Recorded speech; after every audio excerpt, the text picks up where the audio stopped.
Le 2 juillet 1993, dans la torpeur d'une nuit malaisienne, un homme de 49 ans fait les 100 pas dans le salon.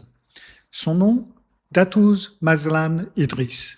Il est député de la circonscription de Batu Talam, dans l'état de Pahang, à 130 km au nord-est de Kuala Lumpur. C'est un homme instruit qui a été formé aux États-Unis, membre de l'UMNO, le parti du pouvoir. C'est un homme qui a réussi. Et pourtant, ce soir-là, Mazlan Idriss est rongé par l'inquiétude parce qu'il veut davantage. Ce qu'il convoite, ce qu'il désire au plus profond de lui-même, c'est le titre de Menteri Besar. C'est le chef du gouvernement de l'État, un petit peu l'équivalent d'un premier ministre régional. C'est une nomination, pas une élection, c'est une grâce qui est accordée donc d'en haut, et Mazlan sent avec une acuité douloureuse que cette grâce lui échappe. Il a l'impression que son influence s'érode, que les années passent, que les jeunes loups du parti le regardent avec l'œil patient de ceux qui attendent. Il faut agir, il faut trouver quelque chose, un atout, une force que ses rivaux n'ont pas. Et c'est là qu'intervient Mona. Alors, qui est Mona et de quoi va-t-il s'agir? Réponse dans le récit de l'ombre d'aujourd'hui.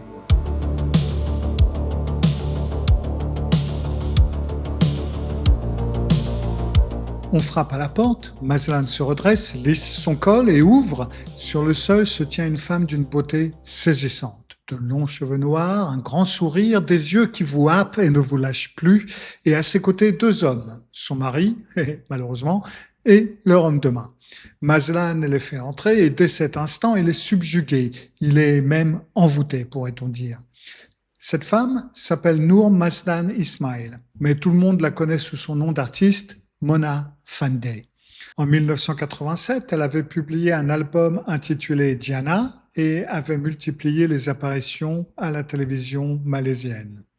Danseuse de ballet, formée dès l'enfance, chanteuse de variété, elle avait tout tenté pour percer et son mari, Mohammad Noor Afandi Abdul Rahman, avait financé sa carrière de sa poche. Sans grand résultat, il faut le dire, la carrière n'avait pas décollé, donc le couple avait changé de cap. Afandi avait donc appris les pratiques occultes en Indonésie et au début des années 1990, tous deux s'étaient reconvertis en bomo. C'est un terme malais qui désigne les chamans et les guérisseurs traditionnels, des intermédiaires entre les hommes et les esprits, des marchands de chance, des marchands de puissance. Et en Malaisie, la clientèle ne manque pas. Des hommes d'affaires, des personnalités en vue, des politiciens du parti dominant qui venaient les consulter à prix d'or. Mona se mit à séjourner dans les hôtels 5 étoiles, à rouler en Jaguar, en Mercedes, en BMW. L'argent coulait à flot. Mazlan Idriss était l'un de ces hommes puissants qui pensaient que la réussite pouvait s'acheter en dehors des urnes, pourrait-on dire. Le couple lui avait fait une proposition alléchante. Il possédait, affirmait-il, un talisman d'une puissance extraordinaire, une canne et un songok. C'est le couvre-chef traditionnel malais qui aurait appartenu au président indonésien Sukarno lui-même. Celui qui détiendrait ces objets deviendrait invincible, intouchable. Sa carrière politique connaîtrait alors un essor foudroyant. Le prix, 2,5 millions de ringgits. Alors le ringgit, pour ceux qui ne connaissent pas très bien, 2,5 millions de ringgits représentait aux environs de 950 000 $ en 1993, soit à peu près 800 000 € de l'époque. L'euro n'existait pas encore, bien entendu. Et si on appliquait avec l'inflation la valeur 2024, cela correspondrait à 1,6, 1,7 million d'euros. Donc c'est quand même une assez coquette somme. Mazlan avait accepté sans hésiter. Il avait versé 500 000 ringgits en acompte, donc 160 000 € de l'époque, environ 320, 340 000 € d'aujourd'hui, et remis 10 titres fonciers en garantie du solde. Le 2 juillet 1993, il avait retiré près de 300 000 ringgits supplémentaires dans plusieurs banques de Kuala Lumpur, puis pris la route de Robe. Parce que ce n'est pas chez Mazlan que la rencontre a lieu, c'est chez Mona. La maison se trouve à Kampung Late Jarum, dans les hauteurs de Uludong, au cœur du Pahang. Une demeure isolée, entourée d'arbres, loin de tout regard. Mona accueille Mazlan avec ce sourire qui ne la quitte jamais. Elle le conduit vers la pièce préparée pour le rituel. Le sol est jonché de pétales de fleurs. Un autel se dresse dans un coin. L'atmosphère est chargée de parfums d'encens. L'homme de main de Mona, Juremi Hassan, se tient en retrait. Mona demande à Mazlan de s'allonger sur le dos au centre de la pièce. Il obéit. Elle lui dit de fermer les yeux. Il ferme les yeux. Elle lui parle d'une voix douce, posée, presque hypnotique. Elle lui demande de se représenter sa puissance future, de fixer son esprit sur ses ambitions, de s'imaginer en Mentri Bessar. Mazlan s'y plie avec une docilité totale. Dans l'obscurité de ses paupières closes, il se voit triompher, il se voit nommé, il se voit puissant. Mona l'encourage, bien continuez. Imaginez maintenant des richesses qui tombent du ciel, de l'or, de l'argent, tout ce que vous désirez. Mazlan s'y abandonne. Il s'y abandonne si intensément qu'à un moment, il jure sentir quelque chose le toucher, un contact physique, réel, comme si les richesses promises se matérialisaient vraiment. Ce qu'il sent, c'est la hache de Juremi Hassan. Sur ordre du couple, l'homme de main abat la lame sur le cou de Mazlan Idriss. La tête se sépare du corps, le sang inonde les pétales de fleurs. Et pourtant, ce n'est pas fini. Le trio démembre le corps en 18 morceaux. La peau est partiellement arrachée. Certains organes disparaissent. Les restes sont ensevelis à près de 2 mètres de profondeur sous la remise d'une maison inachevée sur un terrain qui appartient à Mazlan lui-même. Une dalle de béton scelle la fosse. Le lendemain, Mona court les magasins de Kuala Lumpur. Elle achète une Mercedes-Benz flambant neuve, réglée en billets de banque. Elle se fait retendre la peau. Elle achète des bijoux en or, un téléphone, des meubles, et elle paie tout en espèces avec l'argent de Mazlan. Le 2 juillet 1993, la famille et les collègues de Mazlan Idriss signalent sa disparition.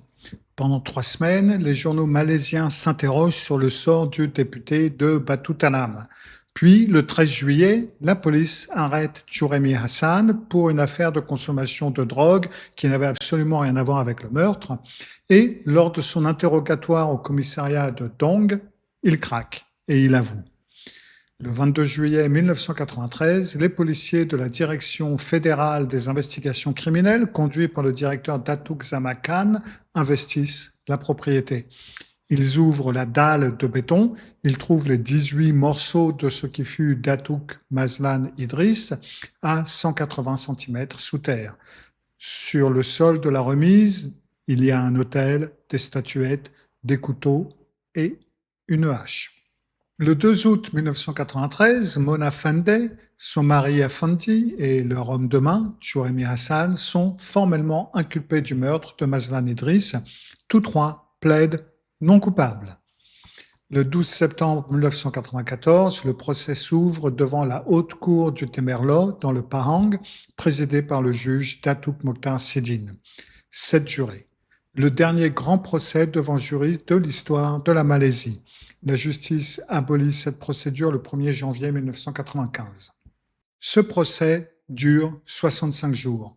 76 témoins défilent à la barre. Et chaque matin, Mona Fande arrive au tribunal comme d'autres arrivent sur un tapis rouge. C'est tout simplement Cannes 1995. Elle se pare de tenues somptueuses aux couleurs vives, aux étoffes chatoyantes. Elle sourit aux photographes qui se disputent le meilleur angle. Elle lance parfois un regard complice aux journalistes. Elle déclare avec une candeur désarmante « Oh, on dirait que j'ai beaucoup d'admirateurs ». Alors, l'accusation de meurtre ne semble pas l'affecter d'un cheveu. Elle rayonne. Elle est exactement là où elle a toujours voulu être, le point de mire d'une nation entière.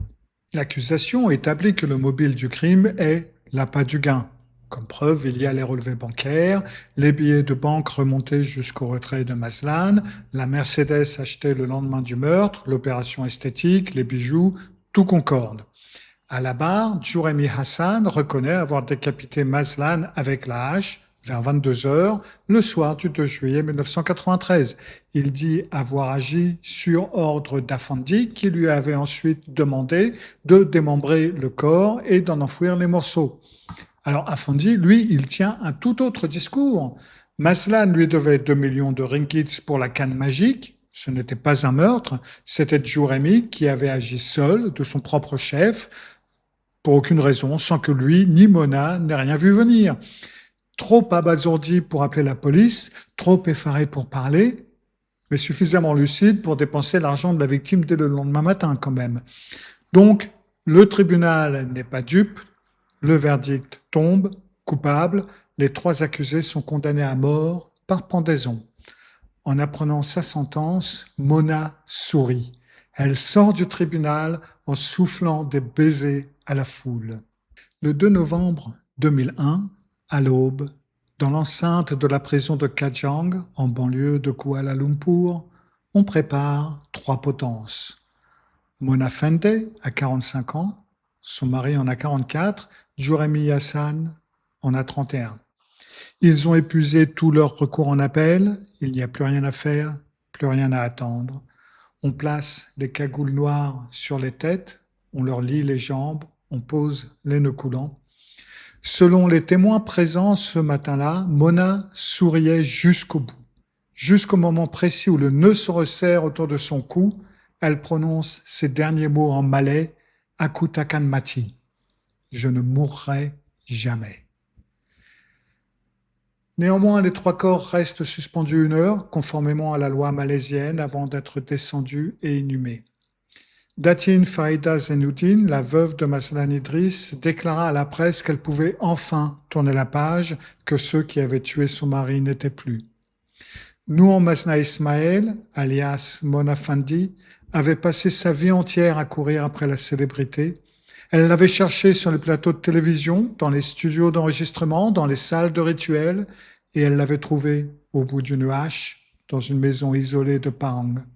Le crime avait fait d'elle ce que la musique n'avait jamais réussi à faire, un mythe.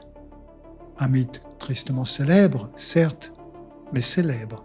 C'était au fond tout ce qu'elle avait jamais voulu. J'espère que vous n'irez pas jusque-là pour devenir connu. Merci de m'avoir écouté et de m'avoir vu, et je vous retrouve la semaine prochaine pour le dernier récit de l'ombre de la saison. Au revoir.